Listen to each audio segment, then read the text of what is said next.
From Carolla One Studios in Glendale, California, this is The Adam Carolla Show. With Gina Grad on news, Bald Bryan on sound effects, and a live Q&A on the Stereo app with Adam and his famous cranberry sauce recipe. And now, still shaking off his hangover from the Don Julio in West Palm, Adam Carolla. Yeah, get it on. Got to get it on. A choice but to get on mandate. Get it on. And welcome to the last show before Thanksgiving, everybody. I'm Adam Carolla. That's Gina Grad over there. Hello. And Bald Bryan. I got some stories from the road. First, I'll tell you the road. So here was my wacky Florida schedule.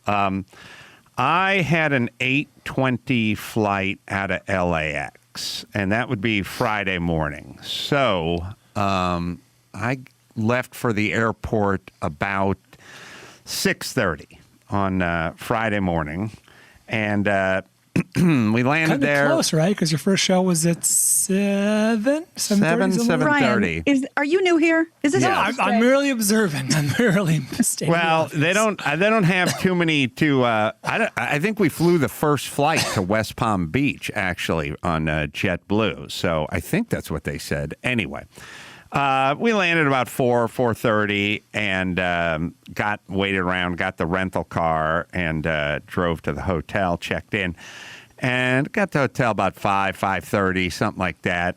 First show 7:30. Late show was 10 p.m. So it's a fairly busy day there. Then Saturday, that's where the fun really began. Saturday was 4 p.m. Reasonable Doubt. We did a live show there from the Improv. Then, of course, ACS Live, you guys were there for. And then 9:30, stand-up show, Unprepared. After that, Sunday morning, had to meet out in the lobby at about 7:45 to take Mike August, who had a 10:30 flight out of Miami. Chris and I had to drive him in the rental car, drop him off in Miami, and How far is that drive? I think I'll look at Chris. It was about an hour, maybe it was somewhere around an hour, a little under an hour, as I recall. I could be wrong, but isn't it an hour in the wrong direction? It's not on the way. No, right? we were heading to the Florida Keys, and I don't even know where we ended up. But I then ended up at a hotel somewhere around the Florida Keys where Rob's wedding was. I ended up there Rob from the shop? Rob from the shop. I ended up there about 4 p.m. Then Chris came and picked me up about 5.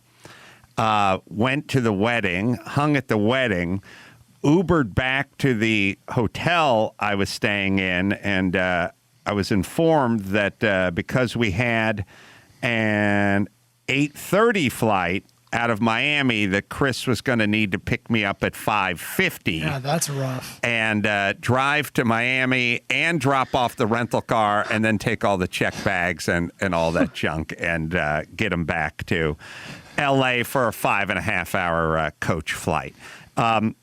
I was thinking about Bryan because please, I had said, all right, I'll take the coach ticket, but give me the bulkhead or give me the coach plus or whatever. Bingo. But what they don't really tell you is there's bulkhead and then there's bulkhead. There's a kind of a bulkhead where you have a ton of leg room and there's nothing in front of you. Sometimes there's a thing protruding into your knees. Yeah, your knees are right up against the wall. What they didn't tell you about this bulkhead is the flight attendant from first class had her jump seat directly in front of me, facing my way. Teammate. So facing you, like the old Southwest.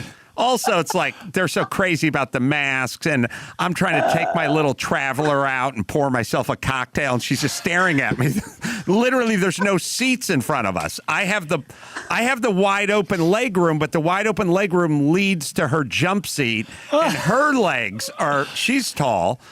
You need a knee with the hall monitor. Yeah, he's got his feet crossed in her crotch. So I'm like, what the fuck kind of coach plus is this? I'm staring up the crotch of this flight attendant, and her legs are extending to the point where if I extend my legs past the row of chairs, which is to the side of me, not to the front of me, I'm on the bulkhead, I can't extend them past what I would have extended them if I was sitting in a seat because my feet will hit her feet.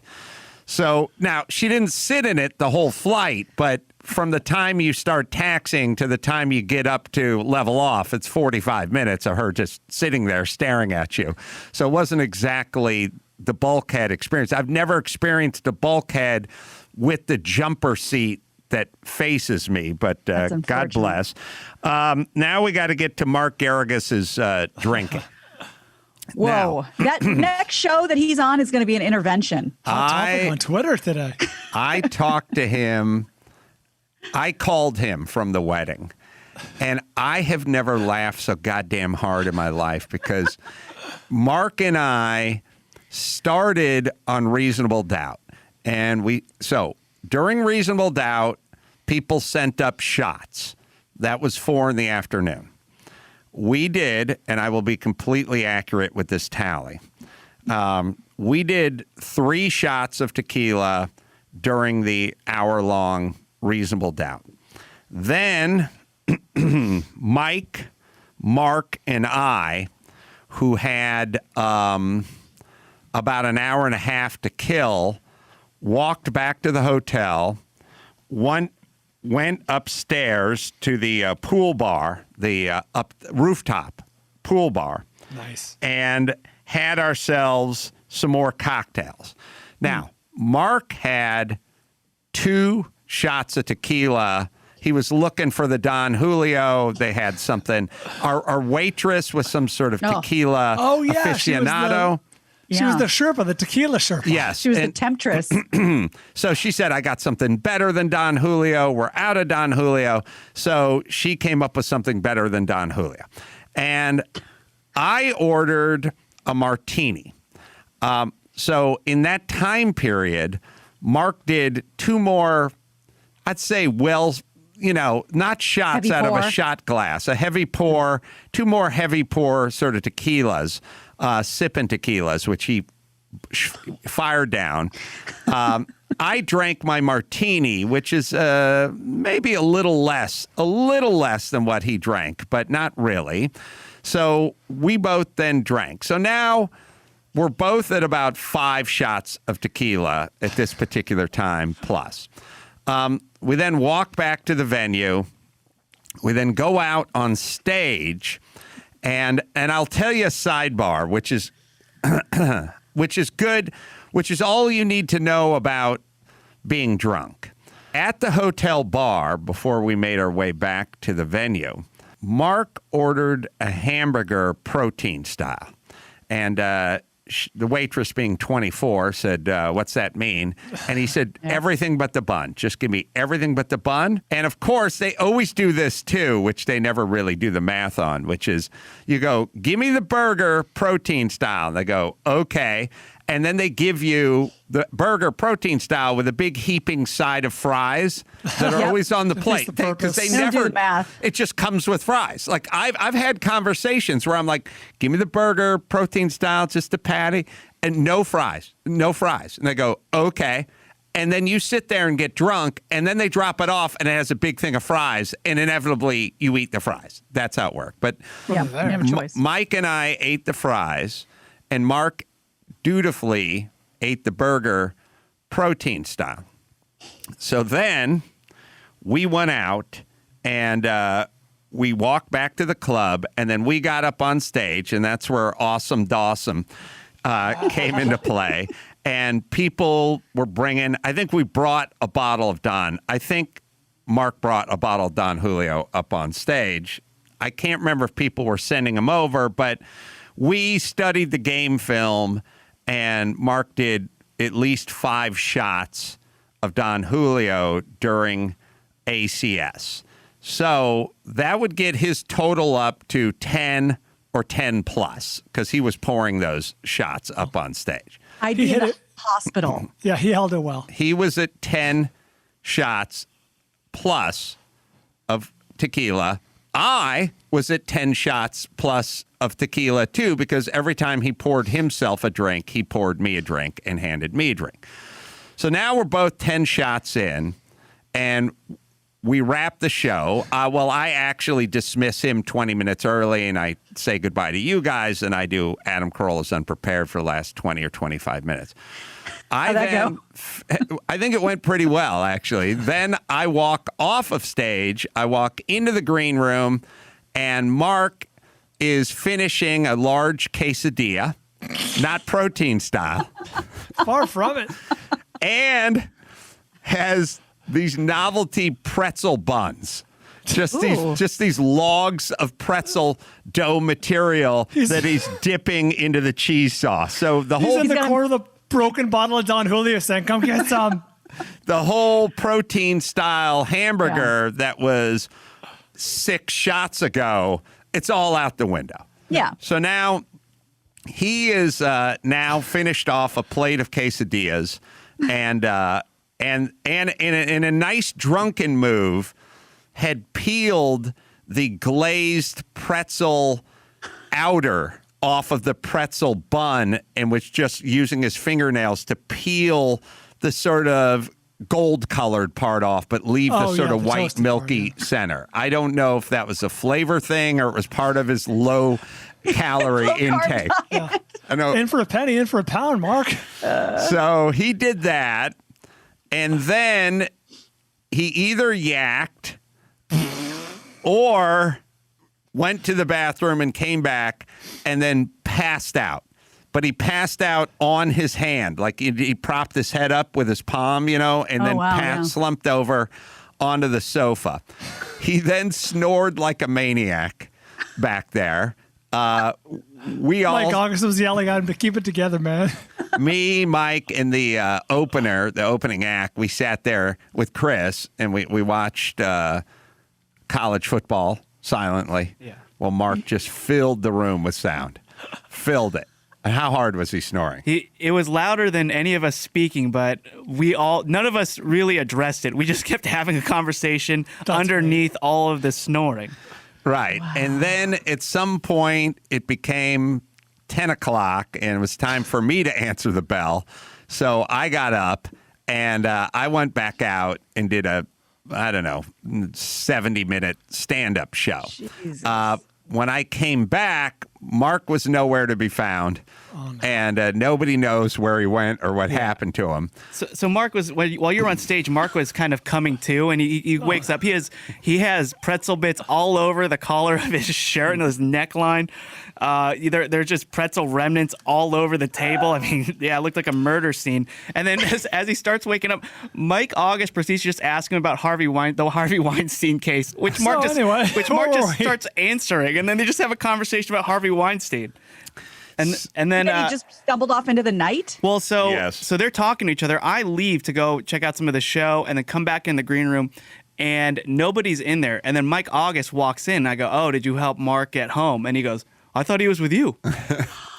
Oh my God! So Mark just disappeared. Maybe he made it to Big Boy. So he literally just staggered out of the club and found his way back to the hotel, which was not a short walk. It was a good 20 minutes at a brisk clip. Wait, do we have confirmation that he found his way back to the hotel? Or are you assuming he found his way back to the hotel? We do, because he sent me a text the following day when I was at the wedding that said, "How the fuck did you do that third show?" And I went, "I don't know, man. Duty calls." And he's like, "Holy shit. You drank the same amount as me, and I was so fucked up, I couldn't even stand up. How the fuck did you go do that?" And I was like, "I'm a pro, Mark." And he was laughing maniacally, just going, "Jesus Christ. I didn't think I could get any more respect for you, Ace Man." But he was Mark, because he knows the condition he was in when the second show ended, and he knows I was I'd certainly consumed the same amount that he had consumed. So I I was going to say, I didn't want it to come off as ass kissy, but as long as it's being thrown out there, I did not have an inkling that you were drunk, let alone had drank as much as Mark during the show we were on, because Mark was, what's the word? Animated? Yes. Mark, maybe Gregarious? you were in the gregarious. Yep. You were in the shadow of Mark, perhaps, or whatever it was. It never came off that way.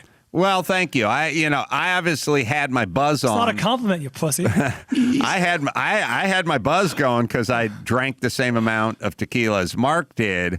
I was simply, I don't know, probably more used to just being up on stage in that condition. But for him, the real feat was the third show. He just couldn't imagine.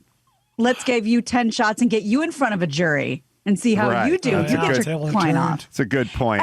At what point did you? Because I remember at the beginning of the show when we came out, you were kind of trying to make a through line and do your thing that people come to expect. And at some point, that was not an option with Mark on stage. At what point did you say to yourself, you know what? Let's just let this happen.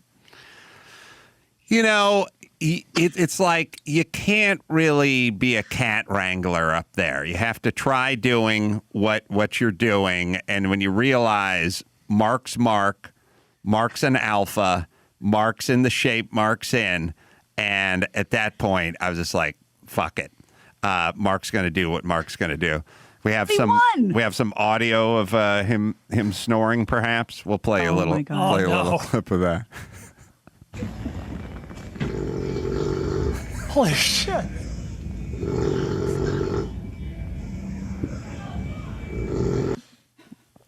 All right, you get the idea. That sounds otherworldly. That was a special effect. No better way to chill out between the second and third show than to have insane snoring going on. But, I'm a cagey veteran, and the show must go on. So I went out. Mark staggered home, and you can hear us. During the next Reasonable Doubt, I will definitely be busting his chops. So you can definitely look forward to that. I had so after that weekend. And after doing 5 shows, and after getting lit up on tequila, and after leaving to drop Mike off at the Miami airport on Sunday morning, and then having Max Zapata pick me up in the dark parking lot of the hotel I was staying at 5:45 on Monday, and take the hour 45-minute drive to Miami airport and drop off the rental car and get all the merch bags and the equipment bag and all that stuff, and Chris and I schlepping through a crowded airport, I should say. I got on the flight, I sat down in my seat. I had the flight attendant pop the jumper and sit right in front of me. And then moments later, I should say about a half hour later, when they started the drink service. The drink service is, do you want water or do you want Diet Coke? That's the new drink service.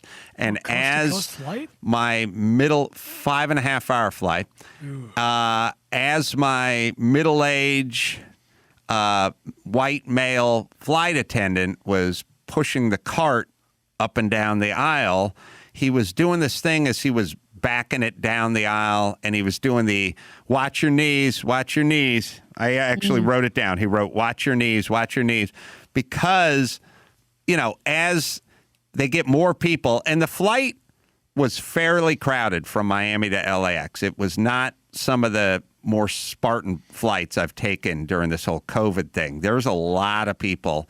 It was about 3/4 full. There was a lot of families where all 3 seats were filled, and then there were some seats with the middle seat empty. But it was, I'll tell you how full the flight was. I went to go put my bag above my seat, and it was already full. Like, my bin was full. The bins haven't been full in a while. The bins were full. Had to find a bin. What airline was this? American. You're American, yeah. And they were allowing middle people to sit in the middle seat? Well, if it's the same thing. They were doing the family in the middle seat. I see. Okay. Yeah, Sunday of Thanksgiving week, it makes sense. So the flight was fairly full, and the guy's backing the cart out, and the seats are getting smaller, and people are getting bigger. I mean, people are getting fat, but they're also just big. I mean, just dudes are big, you know. And there was a big dude sitting in the aisle behind me. And as the guy was rolling, the flight attendant was rolling the cart back, saying, "Watch your knees, watch your knees." He was doing it like a garbage truck backing up with a beeper. You know, he wasn't really telling specific people. He was just going, "Watch your knees, watch your knees, watch your knees." He's backing up. I heard a guy say, "Excuse me," and the flight attendant went, "Yeah, watch your knees," and he went, "Excuse me," and the flight attendant's like, "What?" And he said, "Say excuse me." Wow. Who has this kind of time? Why is you're locked on a fucking plane? A angry black man who was probably weaponized during all the political shit that's going on over the last several months in this country. And he's like, "You don't tell me to move my knees. You respect me. And you tell me." Now, of course, the guy had all the context in the world. He was telling everyone move their knees. But this guy... So I can serve you. Yeah. So it's a public service announcement. But what if you were convinced that you had a target on your back and that we lived in an oppressive state where there was systemic racism and you needed to be respected and people were going after you because of the color of your skin? This is the super dangerous part about this never-ending message. You will find this. You can find some form of oppression or racism in move your knees or watch your knees. And then the poor flight attendant, had to make a decision. Now, if that were me, I would have been pepper sprayed and then thrown off the airplane. While it was in the air. Yes. This guy had to make a decision. Do I tell this guy who's kind of out of line, sorry? And by the way, flight attendants, they ain't your friend anymore. They're just all business now. The 9/11 got him halfway to the finish line, and COVID got him home. Like we're no longer here to smile or be your friend or accommodate you. It's all about safety and making sure you have your mask up and blah, blah, blah, blah. Yeah, it's hall monitor. Yes. Get this right, people. We are not friends. We are not friends. They are not. This guy had to make a decision. Do I tell him what I would tell Gina Grad or Brian Bishop or Adam Carolla, or do I just apologize to him so I don't get fucking lit up on Twitter when we land, or I don't... Path of least resistance. Fucking story doesn't end up being something it wasn't on The View, you know, some kind of racism or whatever's going on. So the flight attendant just apologized. And I realized, all right, you didn't do the black guy any favors because this guy's essentially unemployable with this attitude. But also, what I've always kind of said is, for every white racist, there's 10 white guys just wanting it to go away. Just whatever. I will bend over backwards. I will tell you anything you want to hear. I don't want the trouble. Not in this climate. And if you are the recipient of that behavior, then it's going to affect you. I mean, that guy, the big brother, he knew he could say that. I mean, he was emboldened by our current climate. There was a reason he said it. There was a reason why I've never heard it on a flight before, but now I did. Like, he knows that this guy is going to have to bow to him. He's not going to be shouted down in the aisle. No. He's not, because someone's going to start filming it with their phone, and then they're just going to put it out there, and it's going to have a complete context, and all the media and all the dumb people are going to go race. They're going to rush right to racism. Right. Look how racist this slide is. Right. So he just had to fucking eat it. And then 10 seconds later, he yelled at me because my mask was around my mouth, but not my nose. He was taking it out of you. That's right. Yeah, he had to let it out somewhere. So I was just like, oh, thank God at the very beginning of this 5.5-hour flight, I have to hear this fucking exchange 9 inches behind me. This is awesome. And also, you're going to be on the flight with the fucking guy for another 5 hours and 10 minutes. I mean, I'm talking about the brother to the flight attendant. Do you really want it? Is this the relationship you want with this guy? Maybe you want another sack of corn nuts at some point, you know? He hasn't even delivered the Lunchables yet. I know. Who the fuck? It's such a weird life. Oh, it's not a life strategy, but it is a weird way that people go through life. Yes, Gina. 2 questions. One follow-up with that. Did you end up hearing the guy with the drink cart? Did he end up saying, excuse me, all the way down the aisle? Or did he go back to his... No, just to watch your knees. I mean, everyone is so big now that their knees are slopping out into the aisle. And the cart gives you about 1.25 inches leeway to the right and to the left, but there's not much there. If your knees are hanging, you're going to get a piece of sharp aluminum corner in the kneecap. And if you think about it, you have to also think about it. Like people are done with intentions. You know, they're done with intentions. Like, what is the flight attendant doing? He's trying to prevent you from him bashing his cart into your kneecap. That's what he's doing. What's his intent? Well, his intent is to not inflict any pain or harm on your left leg as it hangs out. Yeah, that's his intention. So why? Just coming from that, and he's trying to do his goddamn job. Like he's trying to get, 113 people their fresca. So what do we need to stop him at this point and correct him? And do you think he feels corrected, or do you think he's now angry at you and not saying anything? Yeah. That's the weird thing, because the insistence on, that's what's weird about the insistence on, excuse me, watch your knees is not particularly rude. It's curt, but he's got a job to do. He's in a hurry. Well, and he has to say it 80 times throughout the course of his cart travels. What was your other question, Gina?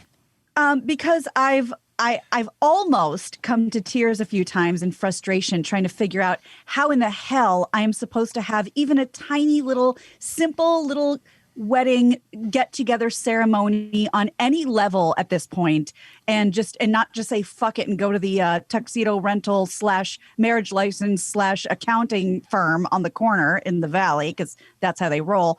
What was this wedding like? Because that's not happening for the foreseeable future in this county.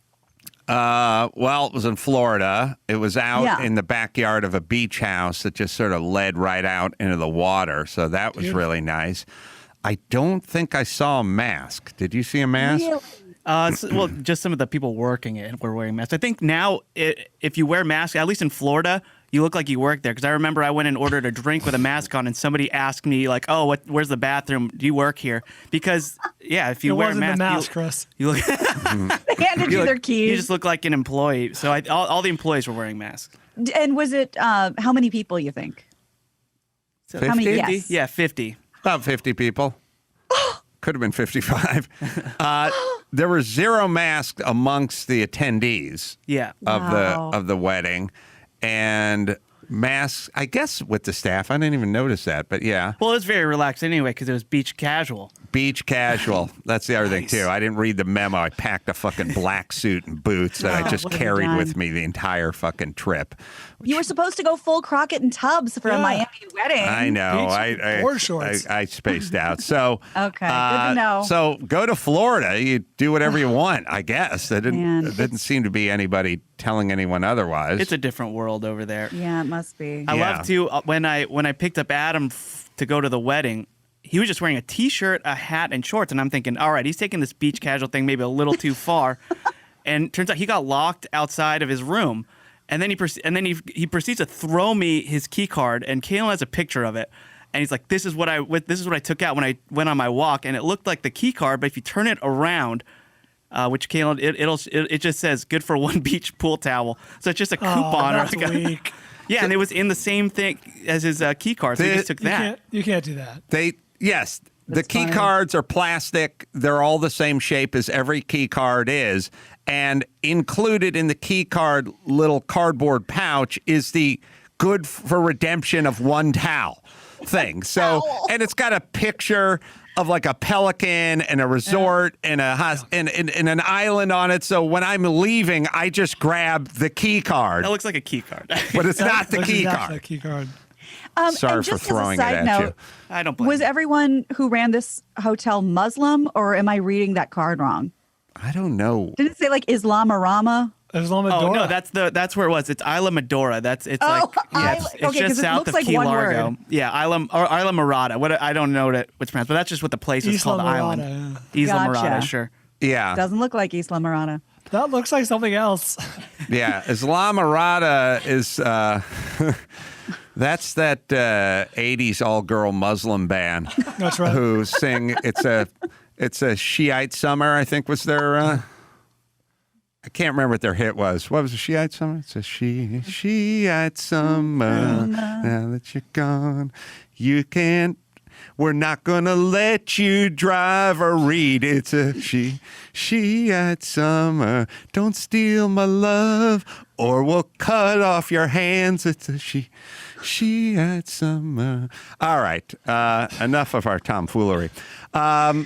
I got much more to talk about, but we'll leave it at that for now. First, we'll tell you about Tommy John.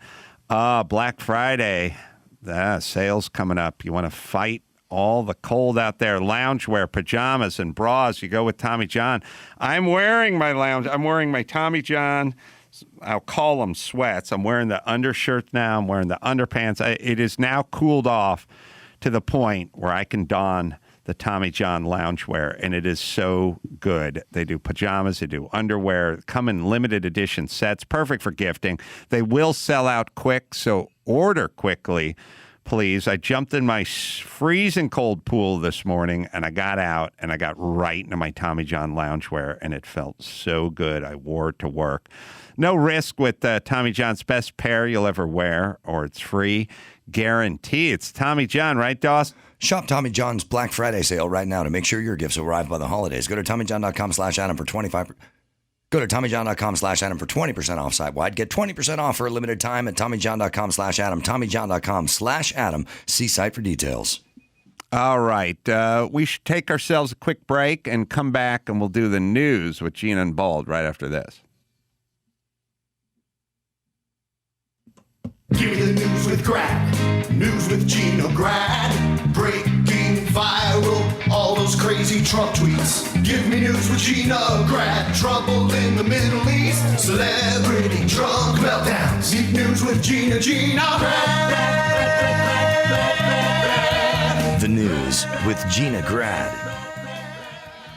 So a couple interesting things going on. The first one on White House Watch. Monday, the administrator of the General Services Administration, seems very, very vague, but that's what they're called, officially designated Joe Biden as the apparent victor of the presidential election. And though President Trump has allowed the certain transition teams to move forward and get access to things, he's still indicating that he believes the election was rigged.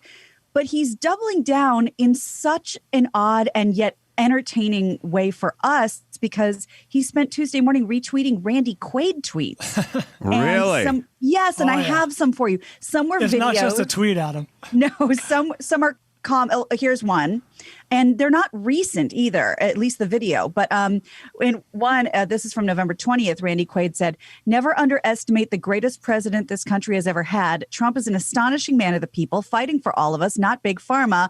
America first, KAG, keep America great, I think. Trump, Pence 2020, stop the steal 2020. Trump replied, said, "Thank you, Randy, working hard to clean up the stench of the 2020 election hoax." And then Twitter writes, "This claim about election fraud is disputed." There was a lot of back and forth with Randy and Donald. And there were some videos that I don't think are new. I think they're from at least a year ago. Here's one that President Trump retweeted. Now, it's a tight shot of Randy's face with a blinking red and green light. This is the video. That's some Kubrick shit. Fox News daytime ratings have completely collapsed. Weekend daytime, even worse. Very sad to watch this happen. This is the best part. But they forgot what...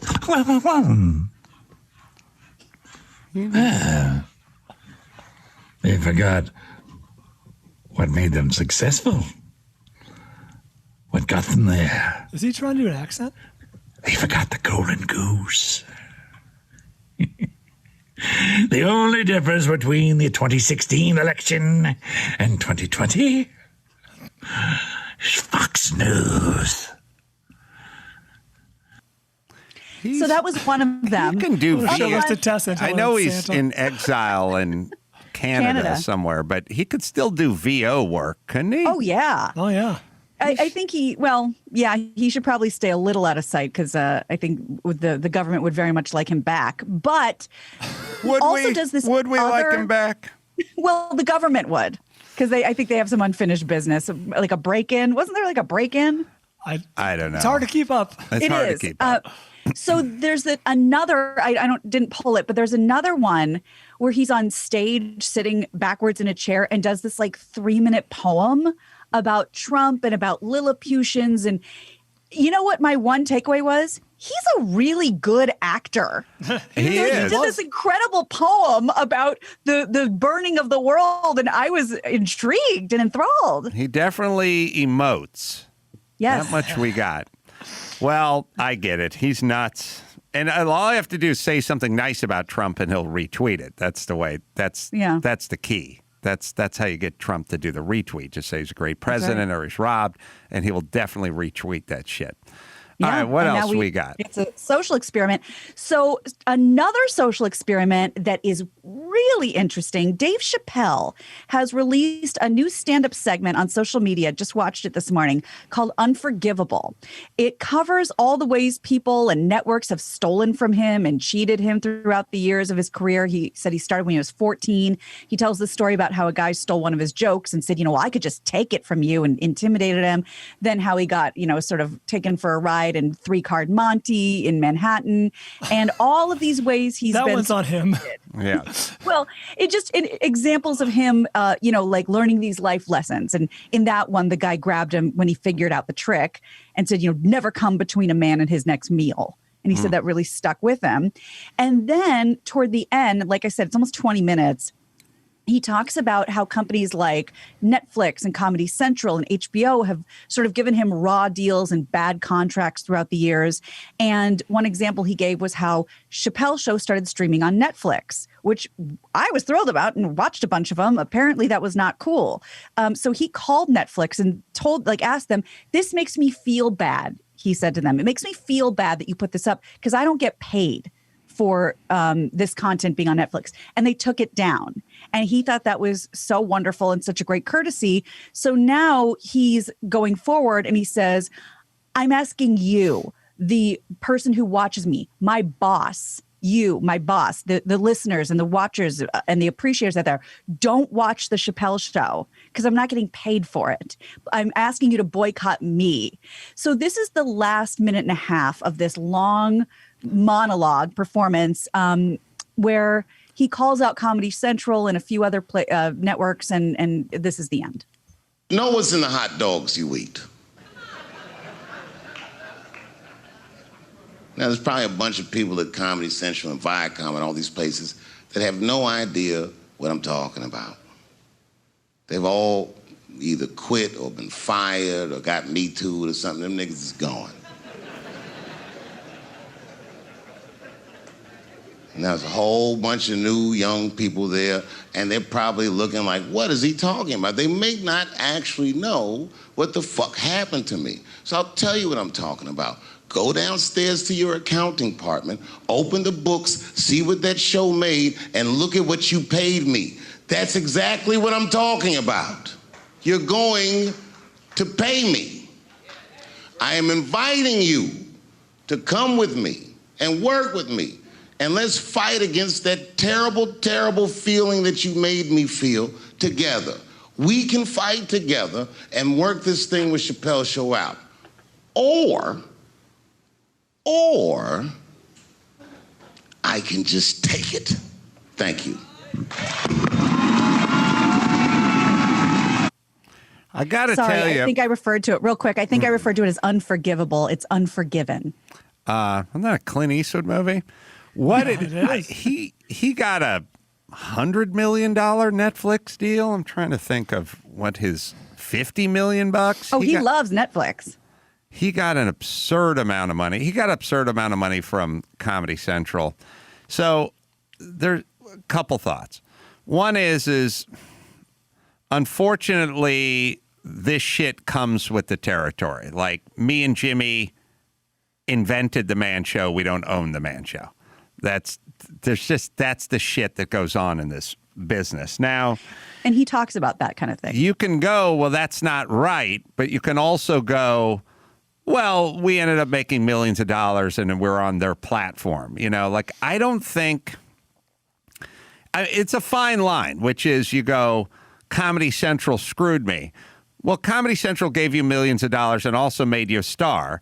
So it's not all bad. There's this is kind of baked into the cake. Whoever works for Dow Corning, who comes up with the new contact lens solution that makes Dow Corning $10 billion. They were being paid by Dow Corning $71,000 a year when they came up with that, and they don't own it. And you can kind of go, well, that's not right.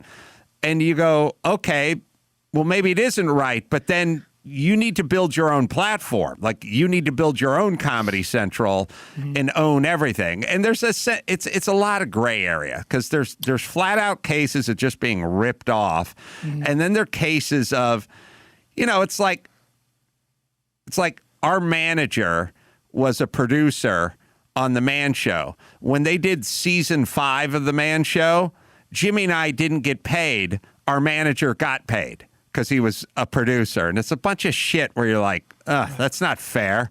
But it's like, that is, unfortunately, it's really baked into the capitalism cake. That's where we're at. And you try to arm yourself, get good people on your side, get lawyers, read contracts, and all that kind of shit. The more juice you have, the less you're going to get ripped off. But the beginning, ask any blues singer, or ask any, I don't know, ask Taylor Swift and Scooter Braun. I learned that from TMZ.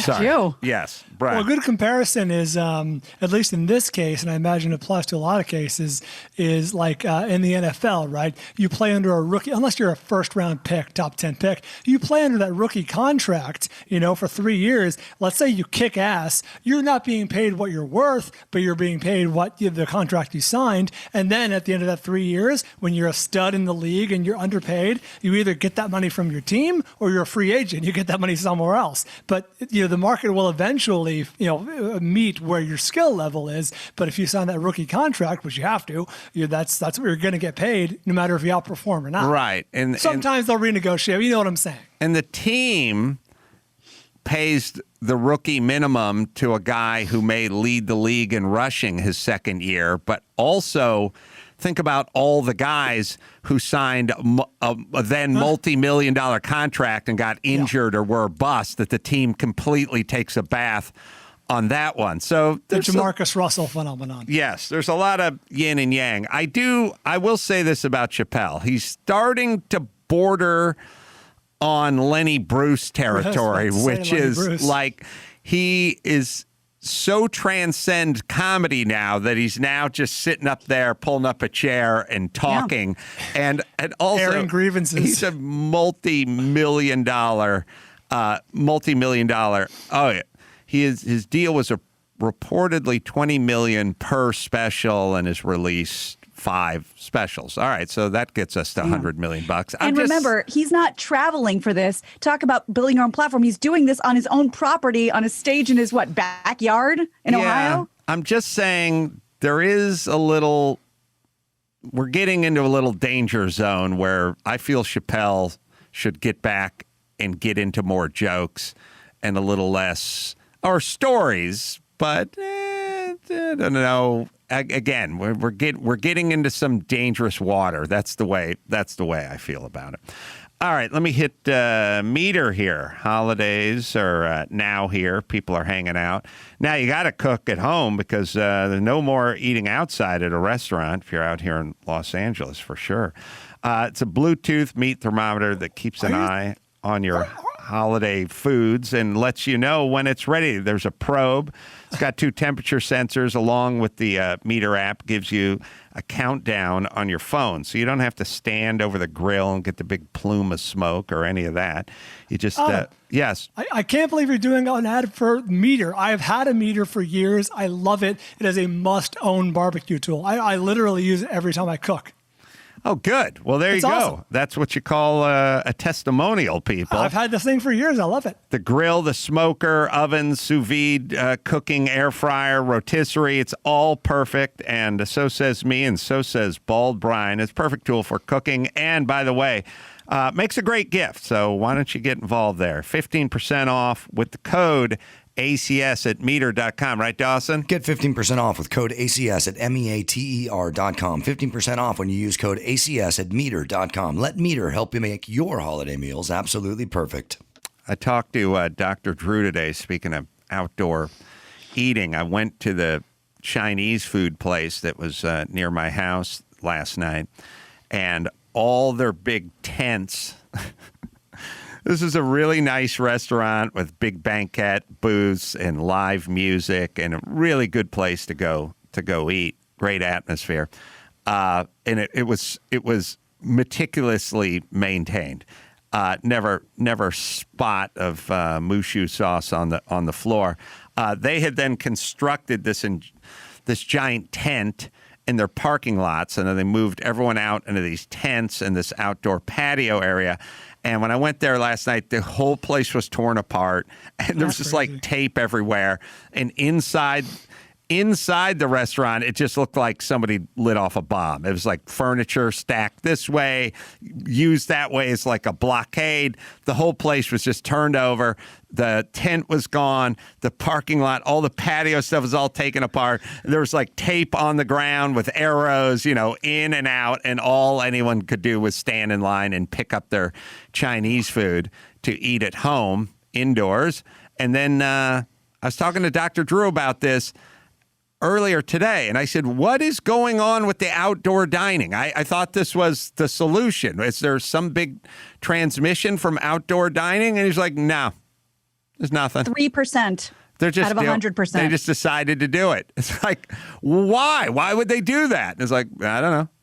I don't know what they're not basing it on anything. They're just doing it. So these fucking beleaguered restaurants that already were spending tons of money that they didn't have, putting up tents and lucite barriers and spreading shit around, or putting up their hedge on the sidewalk and then putting the canopy and doing all the thousands of dollars they all spent, they now have to all tear it down.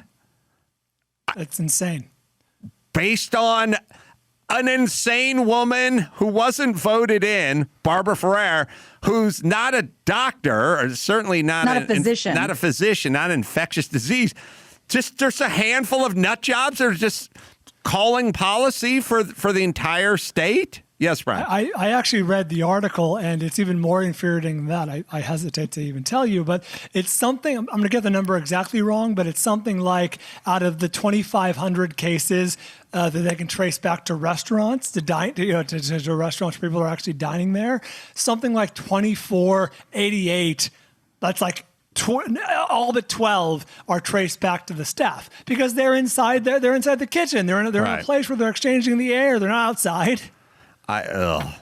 What is going on? Why are we putting up with it? And Dr. Drew was saying that, now, doesn't this sound nice? I think I'll paraphrase, but he's saying a group of people from MIT, sorry, not MIT, from from JPL. Oh. Maybe it's maybe it was Caltech or GPL. I can't remember, or both, or something. They're going to put together like a blue ribbon panel to study things and then figure out whether we should do them or not.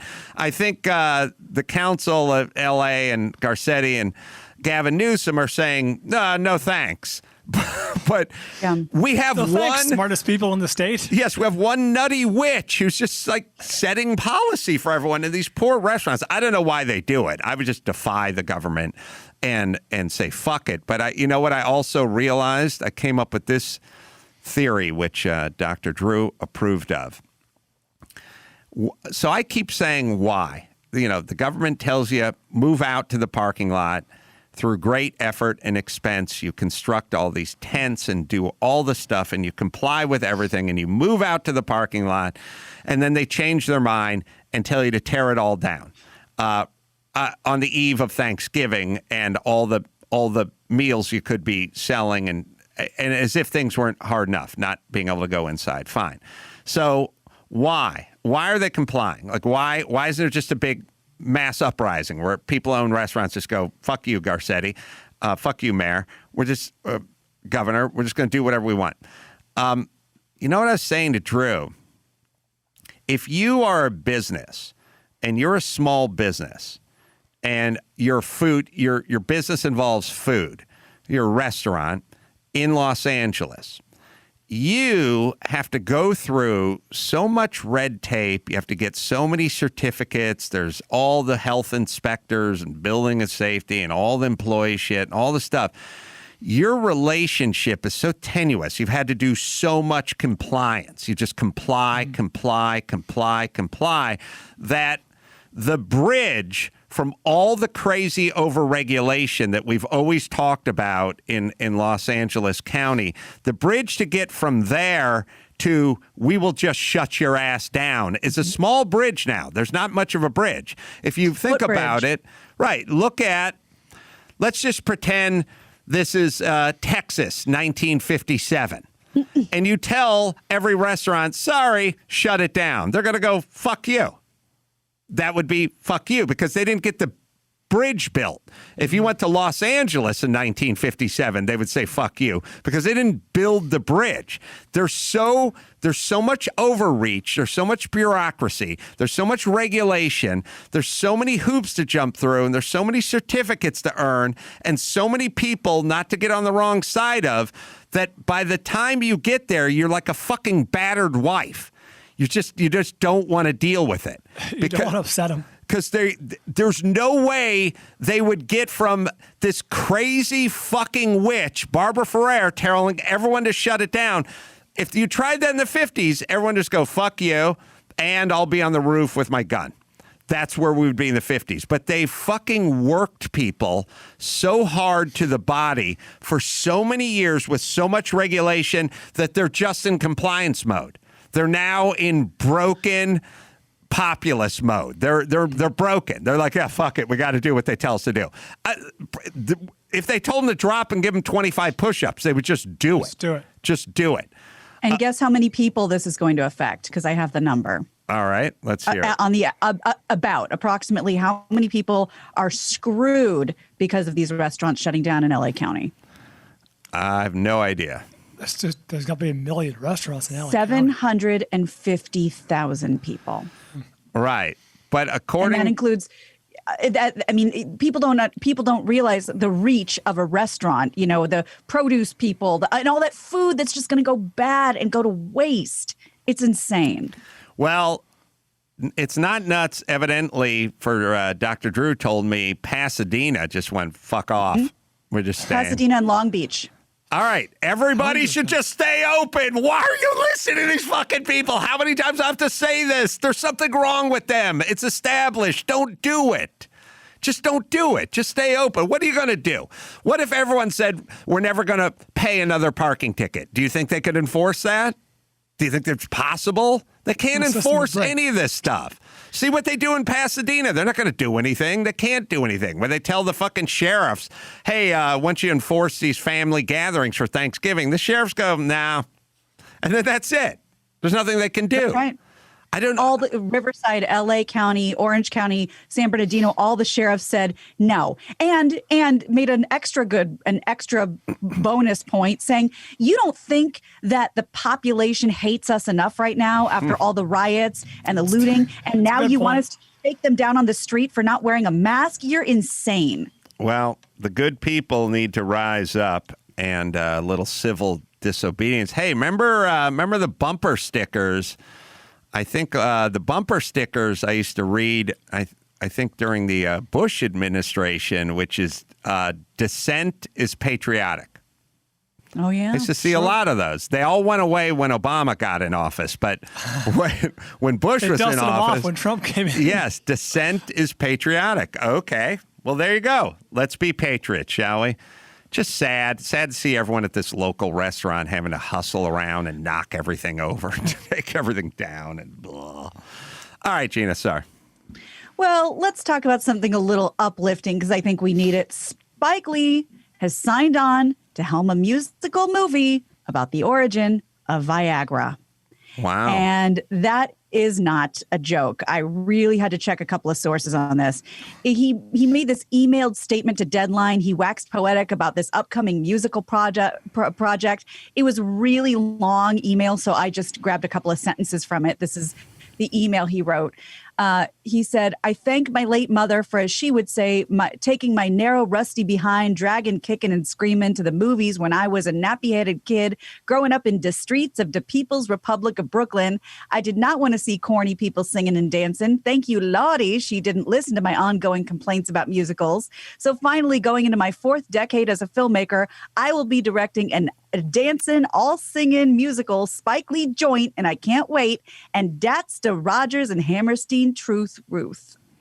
Well, you can no longer say anything's a bad idea anymore because we've heard every idea, and the ones you think are the worst oftentimes end up being the best, and the good ideas don't seem to pan out. So you can never, we'll have to just wait and see.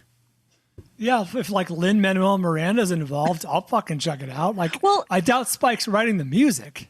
That's a great point, Brian, because I was just going to say, and I think I've said this before, when my friend who's on the inside, knows all the Broadway people, works in the industry, told me there was a musical in rehearsal at the time about like a rap musical about Hamilton. I texted him and said, that sounds like the stupidest thing I've ever heard. And he said, no, it's getting really good reviews. I was like, okay, that sounds stupid. And I was clearly wrong. So is this the next one? Maybe. I read that R. Kelly was going to do all the music. Oh, my. Oh, yeah. That is controversial. Controversial. Is he in jail or in prison? I think he's in custody still, right? Yeah, Gary says yes. Gary's must be on Black Twitter or something. Gary's got his fucking ear to the urban ground. He probably knows that guy on my American flight who yelled at the flight attendant. All right, sorry. Young Money, Cash Money knows. That's right. Apparently, music's being done by Stu Stewart and Heidi Rodewald. I'm revealing my ignorance. I don't know anything about these people. They run a Tony, so. All right. Oh, okay. So speaking of prison, Harvey Weinstein is spending all of his time in front of cameras again. According to TMZ, the convicted rapist has cameras recording his every move so he doesn't go the way of Jeffrey Epstein, who we still say allegedly killed himself behind bars. Sources say that beside the regular surveillance cameras, a correctional officer is assigned to follow Weinstein wherever he goes in this correctional facility in upstate New York. This is cruel and unusual. And I'll tell you why. Well, it's definitely unusual. Yes. When you're Weinstein and you're in prison, all you got is your spank bank and your junk. Your ficus. That's all you got. That's all you got. That's all you got in prison is beating off.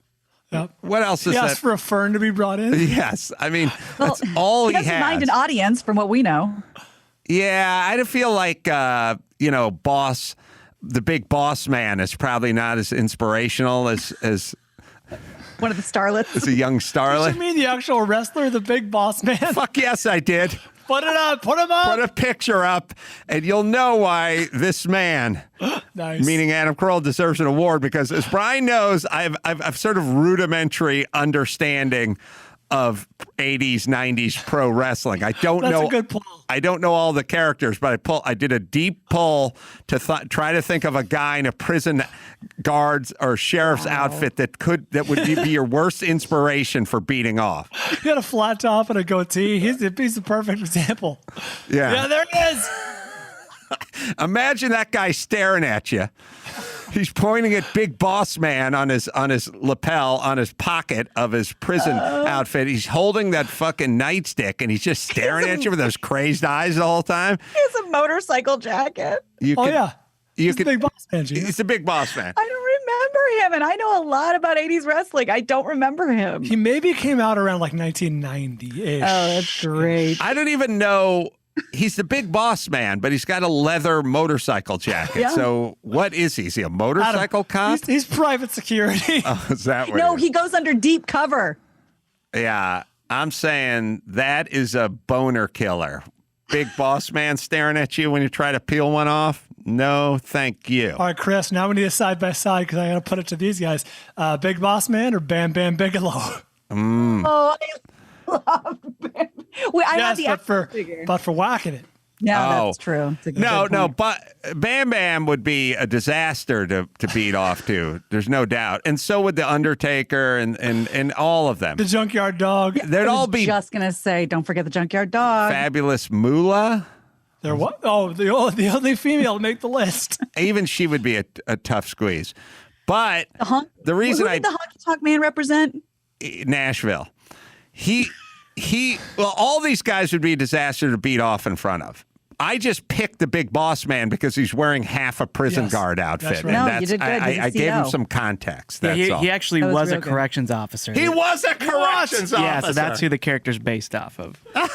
Get out of here. Yeah. You're too good. I've never felt more vindicated. Wait till I go home and tell everybody. Guess what happened? Guess what? You know the big boss man? Oh, okay. Well, he was a 90s. We can look him up. All right, but you know Weinstein? What are you talking about?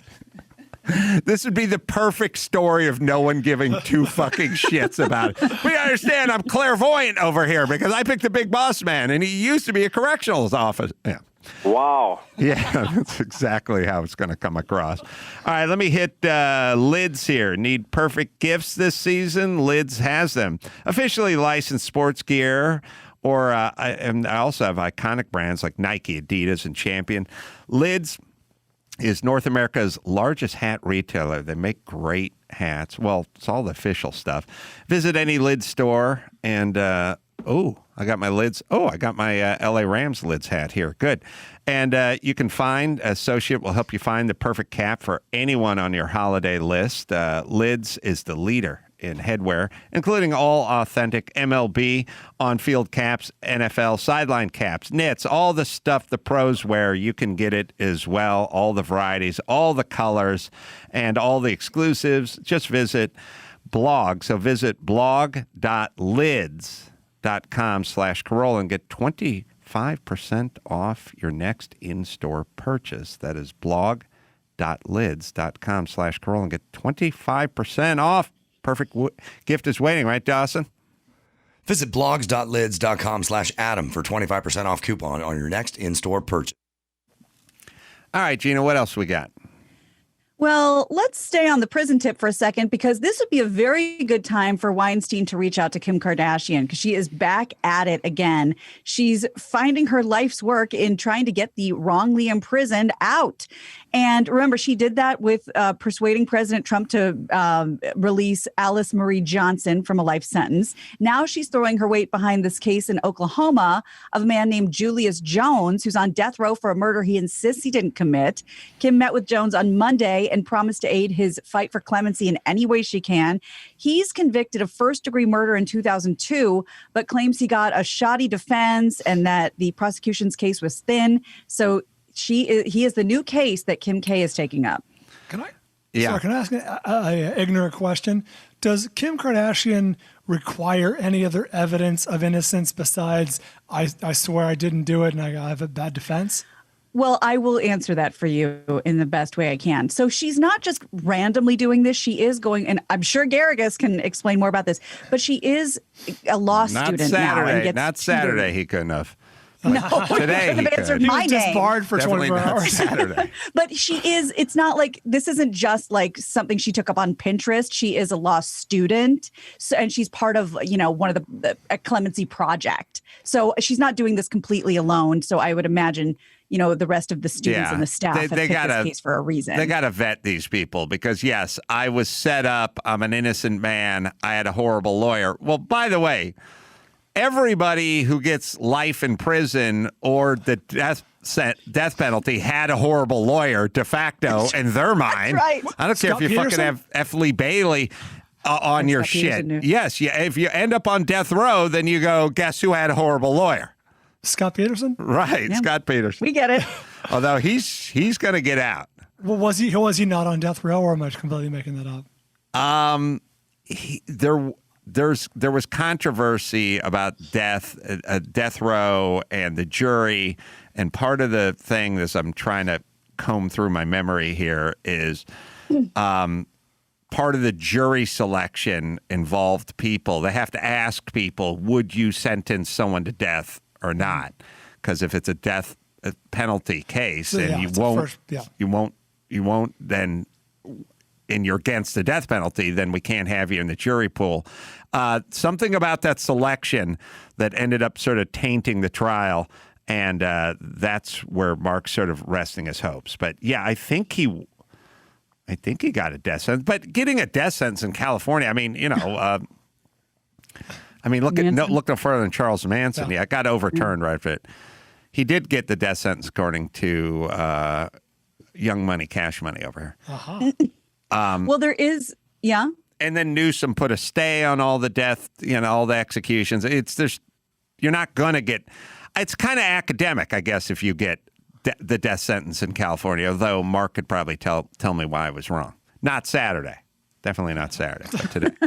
Yeah. Well, speaking of Scott Peterson, it's great that you brought him up because I forgot to tell you this broke right as we were starting. So I don't have all the information in front of me, but Mark could sue on Scott's behalf for another completely unrelated reason. So a California prosecutor, this is from ABC7, says someone has filed unemployment claims in the name of convicted murderers Scott Peterson and a few others. And they've done this among thousands of inmates. So Sacramento County District Attorney Anne Marie Schubert says at least 35,000 unemployment claims were made on behalf of prison inmates between March and August. And guess how many of those were paid out? $140 million worth, if we're talking about Christ. the organizational ability of this state. 140 million of those have been paid out. At least 158 claims have been filed for 133 inmates on death row, Scott Peterson being one of them.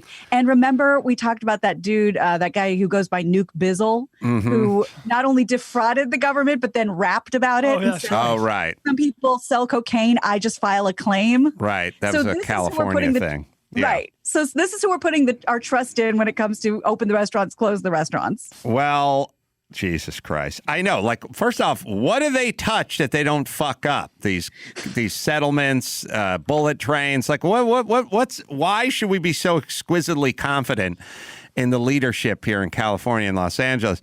I think Mark would pick up this case, but he's right now knee deep in a class action lawsuit against the Don Julio estate. So overserved. He said the bottle was too tall and it poured too easily. He's suing the pink elephants who danced on his head. That's right. All right, let's bring it home, Gina. You got it. I'm Gina Grad, and that's the news. Gina Grad. That was the news with Gina Grad. Last but not least, Simply Safe break-ins on the rise during the holiday, and that's why you need Simply Safe. You get 40% off any system and a free security camera as well. Again, get the 40% off plus free security camera. And just go to simplysafe.com/Adam. All right. We're going to do a stereo app, right? We're going to do some live questions. Yeah, you and me are going to get on stereo. We're going to take some live questions to those listening in, and you're going to just answer anything they ask you. All right. So we'll bid adieu to Bald and Gina, and we'll be right back after this. Well, we're here live on the stereo app, and I'm going to take your questions, and you can ask any question you want. So I'm queued up, so you get fired up and hop on that app and ask the questions. I'm not going to set the agenda. You can pick any subject you want. Could be Thanksgiving. Could be something of a psychological nature. Sports, comedy, personal questions. Nothing's out of bounds. All questions shall be answered in the order they're received. So I think we will just try to figure out our technical situation here. And as the questions come in, we will field those questions. Now just hitting our pad here. People that are living life much more similarly to the way humans lived them for the majority of human history. Uh-oh. And he said that Gary hit the wrong what he was struck button, by so is this there's feeling that they were something going on here. So we had a little technical snafu, but Gary, when you get a question, just tap it, or I'll just tap it. I think we've got Chris on there. Chris, you on there? Hey, Adam, you got me? Yeah, you're a little faint. Could you heat up a little bit? Or Gary will heat you up. Hey, check 1, 2. Stereo, live, taking questions. Yeah, we need a little more heat out of you. I think Dawson's coming in here is going to ride the potentiometers here, and we'll figure it out. Got a good level from you, but while we're here, we just want to encourage everybody to leave some audio messages, and Adam will answer them live. And I figured, Adam, while we're here, we got to give our Thanksgiving PSAs. Yeah, well, do not open a can of cranberry sauce. I don't know if you're safe distancing. I don't know if you're in the backyard. I personally am going to put everyone on a pool raft, float them in my pool, and then take stuffing and mashed potatoes and put them in a T-shirt cannon and fire them at it. So that's how safe I'm going to play it. But do not open a can of cranberry sauce. Make your own fresh cranberry sauce. It's very easy to do. Just buy a sack of whole cranberries at the store, 1 12-ounce bag. Put it in you rinse the cranberries off. Put a half cup of water and sugar in a bowl, in a pan, like a saucepan. But don't. It'll say do a cup of sugar, but or it'll say give a half cup of sugar. But you can always add some more sugar. So start a little lighter. Do like a 1/4 cup of sugar. Bring that up to a boil. Put the cranberries in there. Cover it. Let it simmer for about 5 or 10 minutes, and then that's it. You're done. You now have fresh cranberry sauce. You're welcome. There's no place for a can opener on Thanksgiving. Even the dog shouldn't be the recipient of a can opener on Thanksgiving. All right. Shall I try to hit some of these questions? I've got a message, so I'm going to tap this thing to play it. You ready? Let's do it. All right, here it is. Let's see. No, I don't have my icon on my tablet that has the microphone on it. Let's try it again. Oh, there it is. What's going on with the Carolla family picnic? Any additional surprises we can expect? Guests that we should look forward to? Thanks. When is the Carolla family picnic? My guess is Carolla Drinks would throw their family barbecue every summer, and this summer it was awesome, Adam. We had the Offspring scheduled to perform in your warehouse, and yeah, they agreed. I was going to open for them, so that was going to be my peak as far as musically speaking. The peak part of my career is opening for the Offspring, but then of course COVID hit, and we had to postpone to indefinitely until things start. Well, I heard we had to keep them separated. That's true too. That could have been. That's what they typed in the email. Thank you, Gary. He's applauding. I love the Offspring. Those guys rock so damn hard. And Dexter from that band is one of the greatest guys I know. I love that guy. He's such an interesting, complex guy. So we will hopefully. He's one of the few guests that when he. Yeah, he's one of the few guests that when he comes in, you guys go out after. Like, yeah. We always go. You jump in his van, you get some food. We always go out for tacos after Dexter comes by. So we will hopefully revisit that and re-rock that world. All right, let me try another one. Let's see. Let's see if this works here. Try hitting it again. I don't know. The microphone icon is now off the tablet. It should be like a play button. Yeah, it's a play button. Let me hit it. Adam and Chris. Oh, here it is. With Biden apparently in office, Are we just screwed or what? I'll take my answer off the air. Well, some of us are screwed. Not everyone's screwed. I think, from what I hear, it's just going to kind of go back to the Washington establishment kind of stuff, the same players and foreign wars and just the general stuff. No, I do not like the fact. So it's a couple things. He's, of course, announced he's going to get rid of Betsy DeVos and he's going to get rid of charter schools when he's in charge. And then somebody asked him during a press conference yesterday or today, hey, the CDC and the studies have come in, and apparently there is no danger to kids going back to school, but the teachers' unions won't return to school. So what are you going to do to rein in the teachers' unions? And then he just laughed and walked out of the press conference. So thank you for the press conference, Mr. Biden. You certainly didn't answer. He said, Yeah. He said, you're the only one that shouts questions. Why are you the only one that shouts questions? And then he laughs as the guy walks out. He's like a CBS reporter. Right. So he did not answer the question, which is a fairly valid question, which is, hey, there's a bunch of school kids that are in danger. They need to get back into the classroom. They're rotting at home. The teachers' unions, heroes, are controlling this whole thing.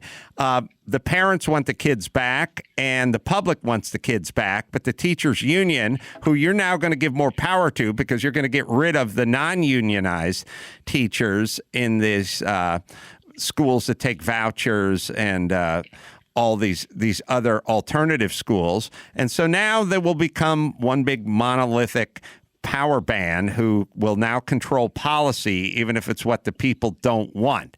So Biden, I think, is going to appoint, or maybe did appoint, his head of education, which I think was a guy who ran a teachers union or was in head of the teachers union. So we can expect more sort of cronyism and more in with the unions and less education for our children.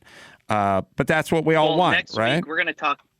Yeah. Next week, we're going to talk to Corey DeAngelis, who is an expert on all things school, teachers union, charter schools, vouchers, everything like that. So we'll definitely take a deep dive into that with him. But I want to know, Adam, now that Biden's elected, I've noticed, at least whereas in Hollywood Twitter, the morale of the country has improved, and disregarding any sort of policy. It's kind of a breath of fresh air just to see people happy again. Do you feel that at all? Yeah, it is. But, my feeling is they were unduly happy about Trump because a lot of them had Trump derangement syndrome. Like they had talked themselves into thinking Trump was a tyrannical dictator who was going to destroy democracy. And of course, if you talk yourself into that, well, then you shall be relieved when that man is removed. So I think they talked themselves into it, and now they're all relieved, which is a good byproduct. But they probably didn't need to talk themselves into it in the first place, since there isn't any evidence of Trump being a tyrannical dictator. The tyrannical dictators are Gavin Newsom and a lot of these governors that run a lot of these blue states. Those are the dictators. For here, we have to live under Garcetti. We have to live under the mayor Garcetti. We have to live under Gavin Newsom, the governor. We don't live under Trump in California. He's still the president. He's not the one who's shutting down restaurants, enacting curfews, by the way. You know what tyrannical dictators do? They enact curfews. So he's the one who's telling us what we can and can't do, travel, curfews, restaurant, outdoor eating, shut down. Before that, beaches shut down, schools shut down, playgrounds shut down, parks shut down, telling us how many people we can have over for Thanksgiving and where we can eat our Thanksgiving in the yard and how we can serve the meals in which containers. That's not Trump, everybody. That's your guy. Yeah. That's the super progressive, non-tyrannical dictator, Gavin Newsom, who's acting like a fucking tyrannical dictator. Does that bother anybody, or are we all just so relieved that the tyrannical dictator who didn't dictate is out? Fucking idiots. God, you guys are gullible. You fucking watch CNN all day and your fucking mind is mush. That's what's going on in Hollywood. All these fucking retards watching CNN all day who've been, or The View, who've been convinced of something that's not so. Meanwhile, they're living under the people that are doing all the dictating. Again, who enacts a curfew? Who says schools can't open? Who says where you can and can't eat and who you can visit with and travel? Who does all that but a tyrannical fucking dictator? And you like him because he comes in a shiny package. Well, that makes you stupid. Next question. Let's see. Sure. But a valid thing. A valid. I hit the... Hi, Adam. You've been mentioning lately that your mom's not in the greatest of health. Do you think that you'll be sad or cry when she does pass away? And has the bar been set in terms of casket cost with your in-laws? Oh, my God. My father-in-law was $13,000 and something dollars for a casket that we found the exact same one at Costco for like $899. Of course, days later, of course. We're live on the stereo app, I should say. No, I don't know my mom enough to miss her, so I don't think there's going to be any of that. I understand that when a mom dies, a son should have some feelings, but I just don't have that. I never had that relationship with my mom, so I don't think I'm going to go through that mourning period. But I'll never know. We'll see how I react. But I don't think so. My mom's never been a part of my life. She's never really been interested in my life. And to be fair to her, she doesn't know how that would work. So I was saying to someone the other day, I have done five Long Beach Grand Prix. I've done 5 celebrity races. Well, 2 of them were pro races and 3 of them were celebrity races. But I have done that event, the biggest, coolest event on the goddamn planet in Long Beach, which is 22 miles from where my mom lives and my dad, 5 times. And I have told them this is the biggest, coolest event in the world. I won twice. They never showed up at any of the 5. So, I think when they're dead, their attendance is going to be the same. That's what I would say. Like if you don't do 5 when you're alive, then how many you do when you're dead? Well, it would be 0 for 5 if they died in 1981, and it's 0 for 5 if I did it 5 times. So no, I don't think it's going to be a lot of missing there. I would put money on you do crying and you do, because I think you're a caring person, whether they cared for you or not. You have cared for her. And as you know, a year and a half ago when my dad died, I didn't talk to him for 5 years, and it hit hard. So I imagine I should just tell you to brace for impact. I think something's going to happen. It could, and I am a caring person, and I guess I would mourn not her dying, but not ever really having a mom, I guess is probably what I would mourn if you think about it. So they're definitely, sure. There are, I could find a trail to tears. Yes, you're right. All right, let's see. Let's try another one here. Is this working? Let's see. Hey, Adam, when are you coming back to Texas? We had a good time in Houston. Thanks. I've been to Texas 4 times, 3 times, 4 times. 3 times. We did Houston, San Antonio, and Dallas. Yeah. So, the sooner the better. I mean, Florida was cool, but that's a damn long flight. Texas is a lot easier to get to from Burbank, especially. And Texas is where we kind of started getting back on the road, right? We did that event with Dan Crenshaw over there. Yeah, you guys got a beer. You had an actual beer with him. Yes, so I hope he becomes the president so I can say I had a beer with him. Beer with the president. I'm such a fan of that guy. I so hope that guy gets into some kind of position of power. The difference between him, Trump for that matter, and especially Biden is just like, I don't even think of Biden and Dan Crenshaw as both human beings. Like, I don't even know what Biden is. Biden is just whatever someone needs him to be, a professional politician with a history of just being a politician. There's nothing there. But whatever's going on with his diminished psychological capacity. But Crenshaw is just a dude and a half. And anybody who is a Navy SEAL would definitely get my vote. All right. Again, we're streaming live. And how we all fell in love with him. We all fell in love with him. We're streaming live on stereo. If you guys want to join the conversation, let's see, David. Hi, Adam. Hi, David. Long time, first time. I've always wondered why no Ralph Garman on your podcast. I know you guys work K-Rock together, Kevin and Bean alumni, and you guys live together. Is it the whole Kevin Smith thing? Just wondering.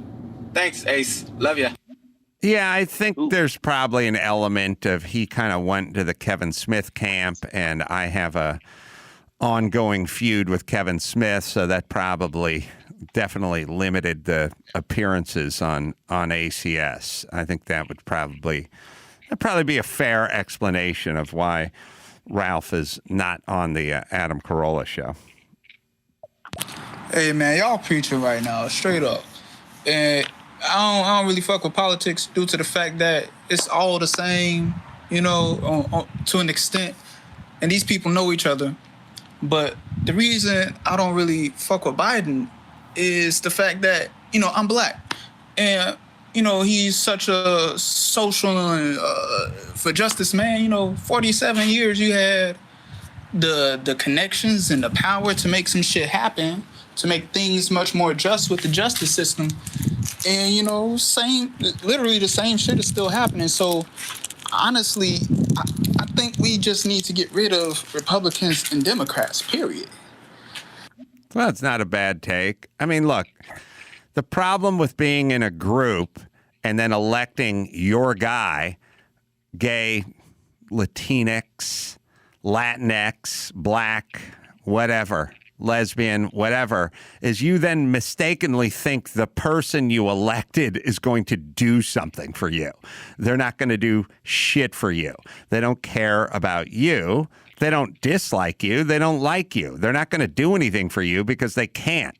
And you shouldn't, whatever group you're in, you should not be thinking in terms of an outside force doing something for you. Politicians don't do anything for you. You were convinced that Trump was trying to do something against you, and now you've been convinced that Biden is going to do something for you. Well, Trump can't do anything against you, and Biden can't do anything for you. So you're in the exact same fucking position you're in a month and a half ago. So only thing you can do is yourself, your family, and your community. That's it. All the talk, all the Black Lives Matter, all the politicians, all the promises, all the discussions about having discussions magically never amount to anything. I don't know. What am I basing my thoughts on? I don't know. 50 years? 50 years of the same politicians saying they're going to do shit for you and nothing ever getting done. So I would just go ahead and assume the next 50 years will be the same as the last 50 years because they can't do anything for you. If you are not going to focus on your family, if you're not going to take care of your education, if you're not going to take care of your employment, then nobody can do anything for you. And the government keeps saying... So do you think that... Yes. So are you saying that politics are almost like a scapegoat for personal problems that people are just projecting on everybody else? Yeah, I think there's an element of that. So the media and the politicians just break everyone off into groups. We got this group over there and that group over there. We got college students over here and black people over there and Hispanic people over there and gays and lesbians over there. And then they explain what they're going to do for each group. But magically, they don't control any of the groups, and their policies never seem to trickle down to the groups. The groups that are crushing it in this country are Indian and Asian, Eastern Indian and Asian. The least talked about group, whether it's CNN or Joe Biden press conference, the group that gets talked about the least are the Asians and the Indians. Magically, they're doing the best. So how do you explain that? How do you square that? Well, what that is they're interested in education and family, and knowing that the politicians aren't going to do jack squat for them, they then make the hay while the sun shines, and magically they're doing better than white people. Yes, Chris? Well, I was just going to say, I actually prefer you not publicly speaking about Asians, because we'd rather just stay under the radar, and we really only care what our parents think. I don't really even have you as one of the successful Asians, though. But okay. Think of me no, so be it. I'll take it. Let's see. Hey, Ace Man, get it on. Got to get it on. Hey, quick question. What's your next doc coming out? I loved all your other docs that have come out so far, and just curious what we can... Yeah. Well, we have a number of docs on our slate. We have the Meme Gods. That's all about the guys who do all the memes and make their fortune doing memes. We have Mad Magazine, which is an interesting one. Those are about done. We have the K-Rock doc, which is shaping up, but not done yet. But a lot of stuff in the can. And recently got the backing financially to start on the Dan Gurney doc. So the most recent thing is we got somebody to cut us a check, a substantial check, to work on the Dan Gurney doc. So we're very interested. I think we may be working on that with Patrick Dempsey, who's also very interested in Dan Gurney's life. Anybody who's interested in cars or life or SpaceX or innovation or engineering should be very fascinated by Dan Gurney. All right, we're live on stereo. Let's take another here. Let's see. Hey, Adam, Chris. It's Paul, 45, Louisville, Kentucky. So I've lived in Los Angeles for 10 years, and I've lived in Louisville, Kentucky currently for 10 years. And next I'm moving to Denver, Colorado. What 3 cities would you choose from if you had to leave Los Angeles? Well, Denver would probably be up there. I guess totally. Nashville's got to be up there. Where else? But there's probably What do you think of West Palm? We were just in West Palm. West Palm was pretty damn nice. Mar-a-Lago. Yeah, we drove through Mar-a-Lago. There's probably somewhere in one of the Carolinas that I bet I would like as well. So those would be mine. What would yours be, Chris? Let's say I will agree with you on Denver and Nashville, just because we were just there. And rarely do I go out to a city and think I could live here, but definitely those 2 cities. And then maybe I go to Seattle. I know it rains a lot, but I like it up there. I think their politics may be so fucked up over there, though. I'm not sure you could run a business out of Seattle anymore. Adam, I don't worry about politics. I'm just going to worry about myself and.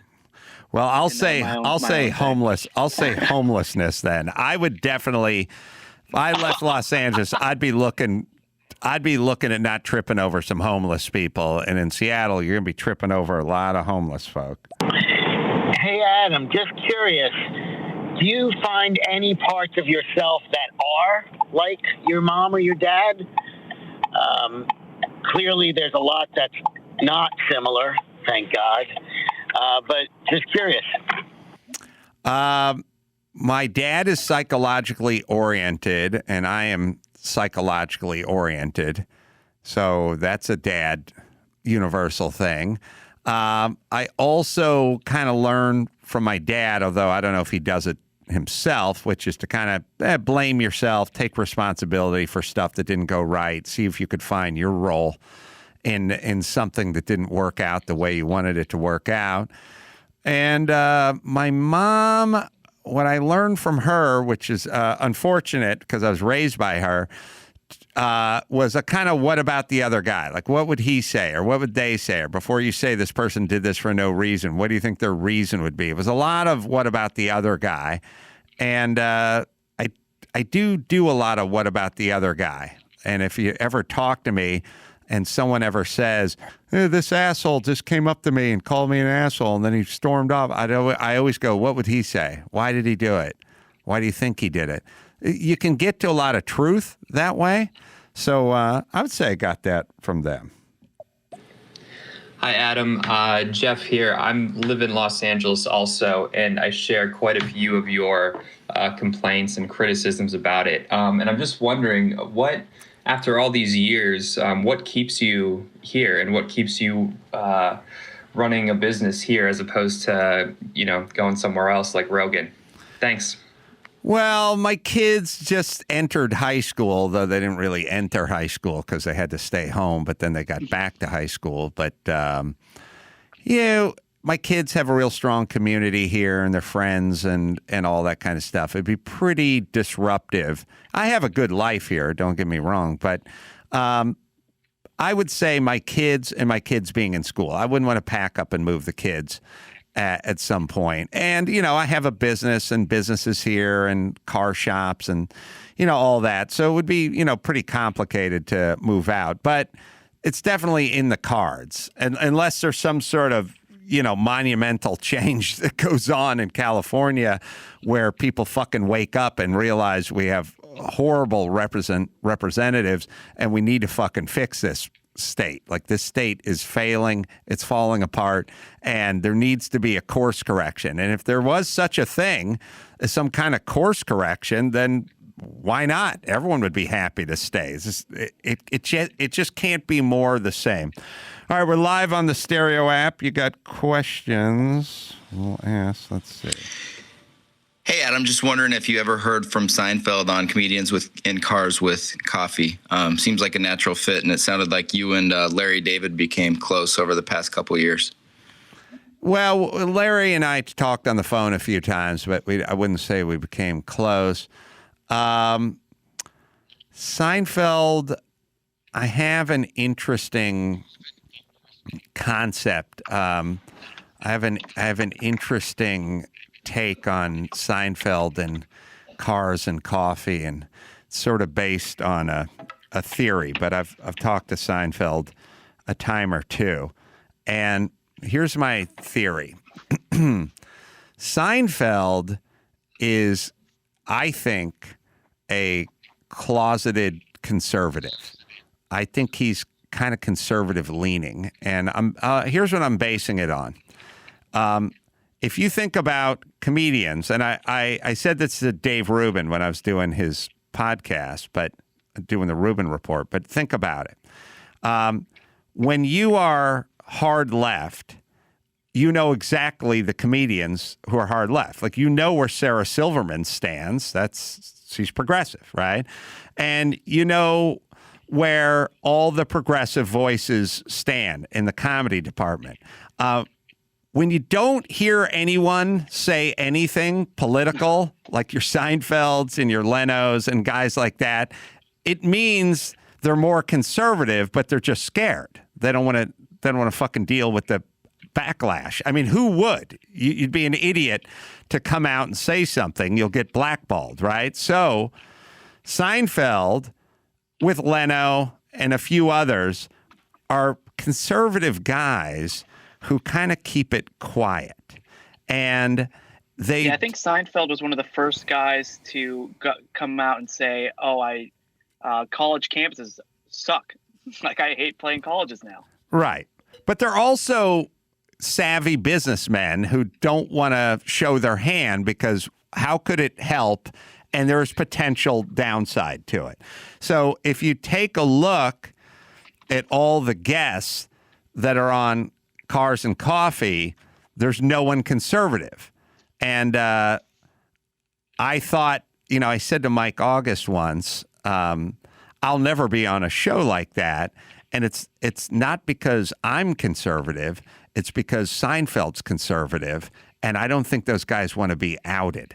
And so as long as you put on all the most progressive people, you're never going to be outed. When you start putting on Tim Allen and people like that, then people might accuse you of being conservative, and that's a death sentence. So I think there's an element of that. Also, I'm not exactly a young, hot comedian, but I do know cars. that part of the cars, and I do like coffee. All right, let's take another here. Josiah. Hey, Adam and Chris. Love the show. Thanks for doing it. Keeps me sane every day. Just want to know when you guys are going to have Tim Dillon on. I mean, he's an LA guy, and he's hilarious, and I think it would be a cool conversation. Thanks. When are we having Tim Dillon on, Chris? You know, I'll reach out to him today. He's been on a few times, but he's been killing it on social media. He's completely uncensored and one of my favorite follows. So definitely let's get you guys together. All right, we're live on the Stereo app. Let's see what else we got here. Hey, Adam, I know you probably think I'm weird, but I want to thank you for all the laughs. Years ago, I was thinking about committing suicide, and the Man Show came on, and it made me laugh so hard. I realized, what the hell was I thinking, and what got help? And I just want to thank you and Jimmy Kimmel for saving my life. I was 21 years old, and I'm 41 years old now. I just want to thank you. God bless you both. Well, thank you, man. That made my day. And yeah, if you kill yourself at 21, you never get to 41 statistically. So thanks for not killing yourself. And thanks for listening. And look, if we can make some people laugh and make them realize maybe you should hang around and laugh a little more, then that feels good. I've heard of people. Ace man, get it on. I totally agree with you on the education, especially after watching the movie Miss Virginia on Netflix. It's very eye-opening. For those of us who are middle income or low income in California, what do you recommend if Biden does shut down the charter schools? Should we go independent studies if we can't afford to put our kids in private school?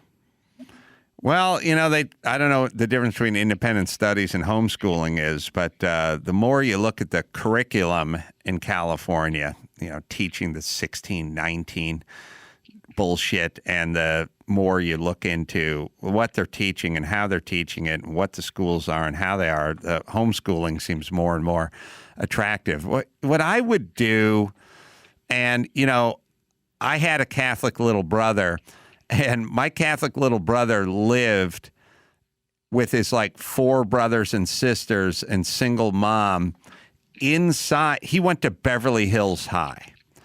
And the reason he went to Beverly Hills High is because his mom moved them into this crappy apartment building that was like just in the district that got you into Beverly Hills High. So I would try to find some, you know, lowish rent, crappy place to flop in to then get my kid into a good district and have them be somewhat educated. That would be my plan.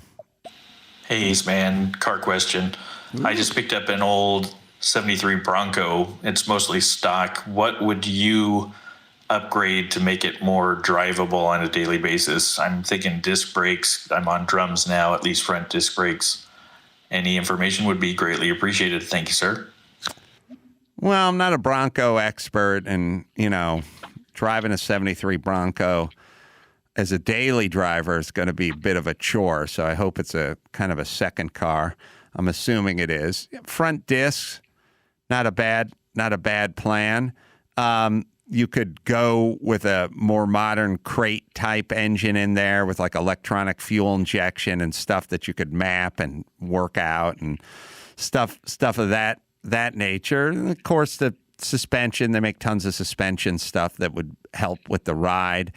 And, you know, I wouldn't run on the big, cool, fun and mutter, you know, big tires on there. They just make noise. It's just a pain in the ass. Like, get something a little more subdued. I know it doesn't look like your dick's as big, but just get something that's a little more, get a tire tread that's not like a full rock crawler, mutter, you know, paddle tire, like off-road, whatever. Just get something a little milder in the tire. You'd be surprised how big a difference like the right tires can be. Get a little more sidewall on there. That's going to act as suspension and the potholes and everything, and take care of that. All right, we're live on the Stereo app. We'll take another call here.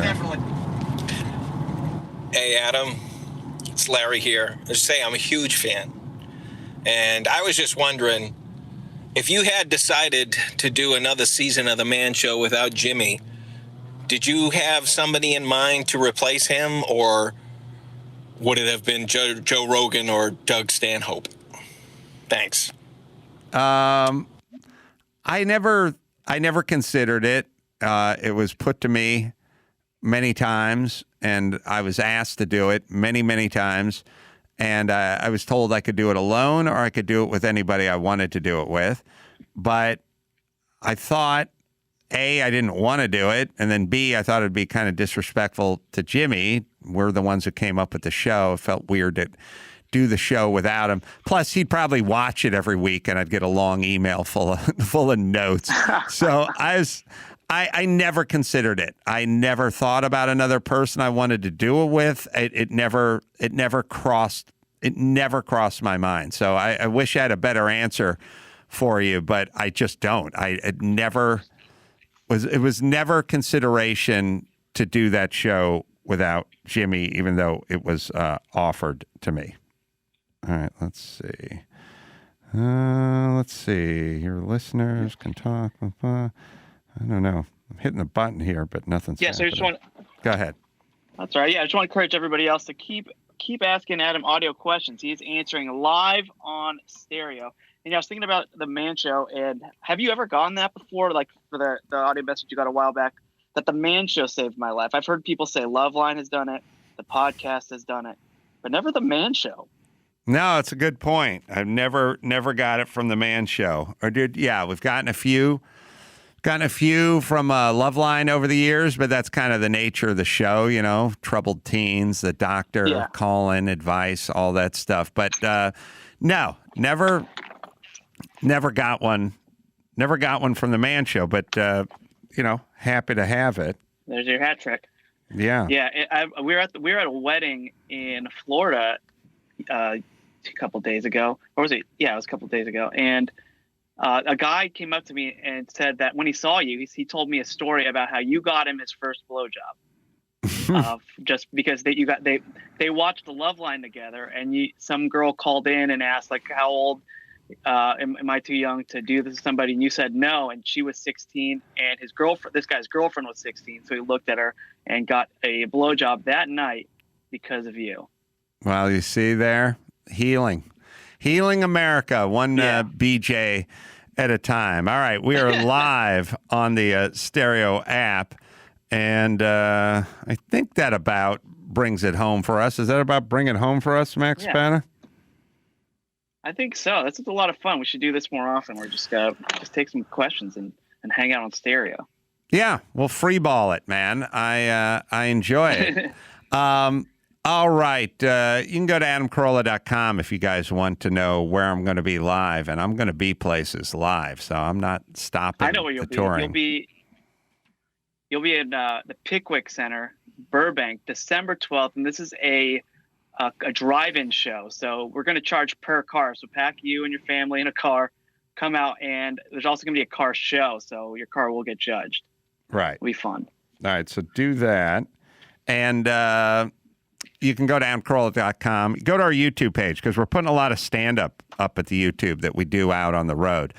So that's youtube.com/Adam Carolla. And if you want to know... You can watch Mark Geragos getting drunk live.